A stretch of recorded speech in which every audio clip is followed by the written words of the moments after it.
এমনি তো লোকটা কালো, লোকটা কৃষক, লোকটা কালো, হাতগুলা ফেটে গেছিল, পাগুলা ফেটে গেল, এমনি লোকটা কালো মানুষ। লোকটাকে গোসল টোসল দিয়া, লোকটাকে যখন কাফনের কাপড় ছড়াইয়া উস্তাদজি যখন কবরে নামাইছিলেন, লোকটা এমনি কালো ছিল।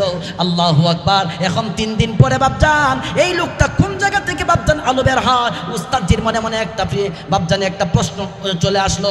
এই জন্য ভাইজান কাফনের কাপড়টা সরাইছে, দেখে দেখি করতে আলোটা বের হয়। আল্লাহু আকবার। কাফনের কাপড় সরাইয়া দেখে লোকটার চেহারা ফুলবে, ফাটবে, পচবে দূরের কথা, আকাশের নক্ষত্র, আসমানের মধ্যে পূর্ণিমার চন্দ্র যেমন আলো দেয়, এই লোকের চেহারা থেকে পূর্ণিমার আলো চন্দ্রের মতো জলজল করে আলো বের হয়।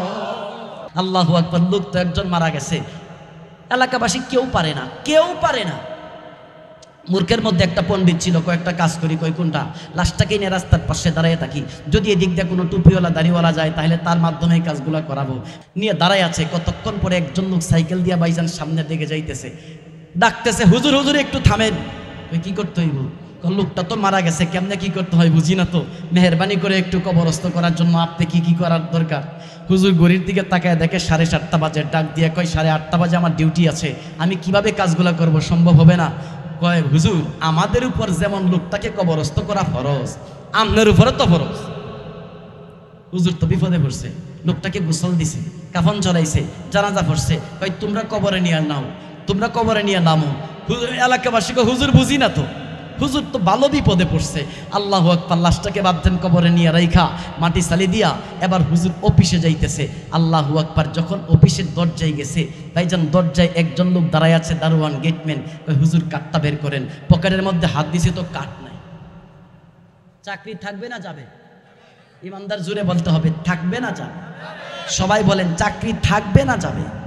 হায় হায়, মাথা তো চক্কর লাগাই যাও। এই পকেটে তালাশ করে, এই পকেটে তালাশ করে, কাঠ পায় না, পায় না। যেখানে গোসল দিল সেখানে তালাশ করলো, যেখানে জানাজা দিল এক কথায় সবটাই খুঁজাখুঁজি করলো, কাঠ পায় না। বাসায় চলে গেছে, মারে কাঠটা তো পাইতেছি না, একটু কি তালাশ করে দিবা? মেয়েটা সব জায়গায় তালাশ করলো, আব্বু তুমি না কাঠ নিয়ে গেছো, কাঠ পায় না তো, পায় না, পায় না, পায় না, পায় না। ইমানদার থাকলে একটু জোরে বলতে হবে, সব খোঁজা শেষ, কিন্তু বাকি কোথায়? আরো জোরে বলে। আল্লাহু আকবার। বড় মুফতি সাহেবের কাছে গেছে, হুজুর প্রয়োজনের খাতিরে কি কবর খনন করা যাবে? হুজুর ডাক দিয়ে ফতোয়া দিছে, হ্যাঁ জায়েজ আছে। এবার এলাকাবাসীরা ধরছে, এই যে আমি তোমাদের প্রয়োজনটা দেখছিলাম, আমারটা দেখবা না? কয় কি করতে হইব? কয় কবরে কাঠ পড়ছে, বের করতে হবে। কয় জায়েজ আছে নাকি? কয় এই যে ফতোয়া, ফতোয়া। আল্লাহু আকবার। ভাইজান এখন এলাকার 5-7টা যুবক 5-7টা কোদাল নিয়ে মাটি সরাইছে। মাটির পরে কি? আর একটু জোরে কোন কি? বাঁশ দিয়ে কি মাটি দেয় নাকি আরো কিছু দেয়? আর জোরে কি দেয়? চাটাই। ভাইজান মাটি সরাইছে চাটাই, চাটাই সরাইছে হলো বাঁশ, বাঁশের পরেই তো লাশ। কিন্তু ভাইজান 5-7 যুবক যে ছিল একটু দূরে গেছে গা, কারণ বাঘ মরলে তামসা, কিন্তু মানুষ মরলে বাঘ হয়। লাশটা তো 2 দিন 4 দিন হয়ে গেছে, গন্ধ ফুইলা ফাইটা পচে যাওয়ার কথা। এই জন্য ভাইজান ছেলেরা একটু দূরে গেছে। হুজুর তো আর দূরে যাওয়ার জায়গা নাই, কারণ উনি তো বিপদে। কথা কন না কে? উনি তো বিপদে যাওয়ার জায়গা নাই। উনি রুমাল যে একটা ছিল আতর লাগাইয়া নাকের মধ্যে একটা পেঁচ দিছে, সুন্দর করে বান দিছে। ভাইজান যে এখন বাসে ধরে টান দেবে, যেই বাসে ধরে টান দিছে ভেতর থেকে গন্ধ আসার কথা। আরে কিসের গন্ধ আসবে? ভেতর থেকে মেশক আম্বরে ঘ্রাম দাও দাও করে উঠতেছে, জোরে জোরে করে আল্লাহ। বন্ধুরে আমার, আরেকটা বাসে ধরে টান দেয়, গান বাড়তেছে। আরেকটা বাসে ধরে টান দেয়, গ্রান বাড়তেছে। আরেকটা বাসে ধরে টান দেয় তো গ্রান বাড়তেছে। যুবকদেরকে ডাক দিয়ে বলল, যুবকেরা রে, এই জীবনে কত আতর ব্যবহার করলাম, সিরিয়ার আতর ব্যবহার করলাম, ইরাক ইরানের আতর ব্যবহার করলাম, সৌদির আতর ব্যবহার করলাম, তুরস্কের আতর ব্যবহার করলাম, ভারতের আতর ব্যবহার করলাম, এত সুন্দর গ্রান আমার জীবনে কোনোদিন পাই না। আল্লাহু আকবার। যেই লোকটা বাপজান বাসগুলা সরাইয়া আস্তে আস্তে উস্তাদজি নিচে নেমে গেছে। বাপজান যখন নিচে নেমে গেল, আল্লাহু আকবার, লোকটা বাপজান কালো। যেই লোকগুলা বাপজান কৃষি কাজ করে দেখবেন তাদের শরীরটা কালো হয়ে যায়। সুন্দর মানুষটা ভাইজান কৃষি কাজ করলে সূর্যের তা যখন গায়ের মধ্যে পড়ে লোকটার ফর্সা থাকে না বাপজান, সূর্যের তা যখন গায়ে পড়ে লোকটা কালো হয়। কথা যদি সত্য হয় জোরে কোন ঠিক কিনা?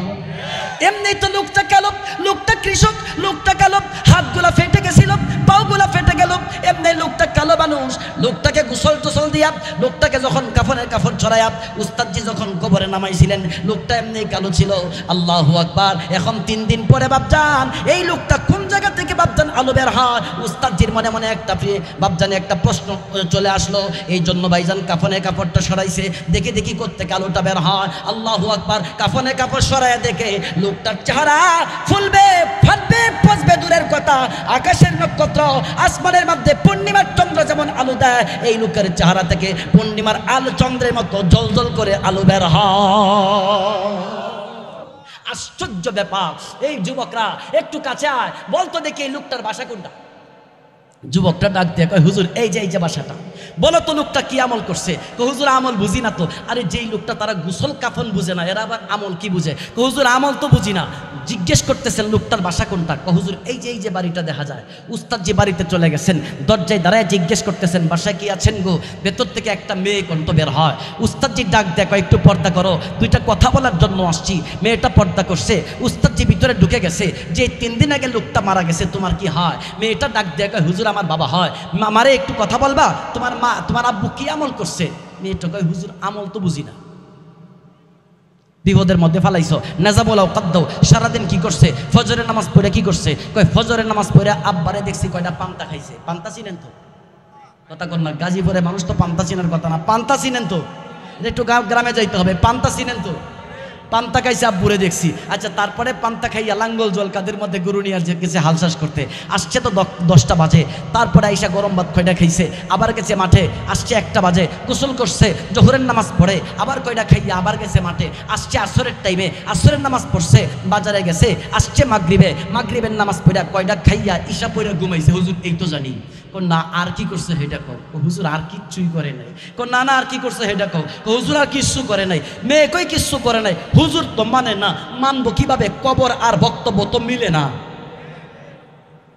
কতক্ষণ পরে মেয়ে কয়, হুজুর মনে হয়েছে। আরে হেডাই তো চাইতেছি। হেডা কোনটা? হুজুর কয়দিন আগে আমাদের বাড়ির পাশে ওয়াজ মাহফিল হয়েছিল। ইমানদার থাকলে জুড়ে বলেন কি মাহফিল? আস্তে কোন কা জুড়ে বলেন কি মাহফিল? আরো জোরে কি মাহফিল? ওয়াজ মাহফিল হয়েছিল। ভাইজান দেখবেন ওয়াজ মাহফিল যদি বড় হয়, ভাইজান ওয়াজ মাহফিল যদি হয় সেখানে কিছু দোকানপাট বসে। ওয়াজ যদি বড় হয় দোকানপাট বাড়ে। আরেকটু যদি বড় হয় দেখবেন ভাইজান চটি বই পাওয়া যায়। আর একটু বড় হলে দেখবেন কোরআন শরীফও পাওয়া যায়। আরো জোরে বলে। ভাইজান ওয়াজটা ভালোই বড় হয়েছিল। হুজুর তো এই লোক তো জিন্দেগিতে কোরআন পড়তে পারে নাই। ভাইজান যখন ওয়াজ বক্তার কোরআনের উপর আলোচনা শুনে খুব আগ্রহ পোষণ করে একটা কোরআন শরীফ কিনে নিছে, কিন্তু বাজান তো কোরআন শরীফ পড়তে পারে না। মেয়ে ডাক দিয়ে কয়, হুজুর ইদারিং তো দেখি আব্বার রুটিন পরিবর্তন। কই সেটা কোনটা? কয় দেখলাম ফজরের নামাজের পরে পান্তা খাওয়ার আগে দিয়ে একটা বই নিয়ে আসছে আব্বা। এই বইটার মধ্যে আবার দেখি এরকম কালো কালো কি জানি লাইন করে লেখা। বাজানতে তো দেখলাম ইদানিং ফজরের নামাজ পড়ে এটাকে পাতাটা খুলে লাইনের নিচ দিয়ে এরকম আঙ্গুল ঘোরায়, এমনি আঙ্গুল ঘোরায় আর কান্দে, একবার বুকে লাগায়, মাথায় লাগায় আর কান্দে। আর কয় কি কয়? এ মেরে रब की कलम है। বুঝেন তো? বুঝছেন তো? ডাক দিয়ে কান দিয়ে আর কয় কি কয়? এ মেরে रब की कलम है, ए मेरे रब की कलम है। এই লাইনের মধ্যে যা আছে এটা আমার আল্লাহর বাণী। এই লাইনের মধ্যে যা আছে এটা আমার আল্লাহর বাণী। উস্তাদজি ডাক দিয়া কথা কয়, মারে ওই গ্রন্থ এখনো তোমাদের ঘরে আছে নাকি? মেয়েটা ডাক দিয়া কয়, হ্যাঁ এখনো আছে। মানে আমাকে হাতে একটু দিবা। মেয়েটা দেখাই দিল। উস্তাদজি দেখেন এই জায়গায় কাপড় দিয়ে মোড়ানো, এই জায়গার মধ্যে গ্রন্থখানি রাখা আছে, মেহেরবানি করে আপনি হাতে নেন। উস্তাদজি বাপজান টান দিলেন, কাপড়টা সরাইলেন, 1 নম্বর পৃষ্ঠা খুলছেন। খুলতে দেরি হয়, জল করে বেশি উঠতে দেরি হয় না। 1 নম্বর পৃষ্ঠা, আলহামদুলিল্লাহি রাব্বিল আলামিন। अरे पर्दा है दड़ी जुरे जुरे कुल अल्लाहु আকবার। না ইমানদারের কণ্ঠ বলতে হবে আল্লাহু আকবার। বাপজান সেই কোরআনের মাহফিলের মধ্যে সে খুশি না বেজা? আর একটু জোরে বলতে হবে খুশি না বেজা?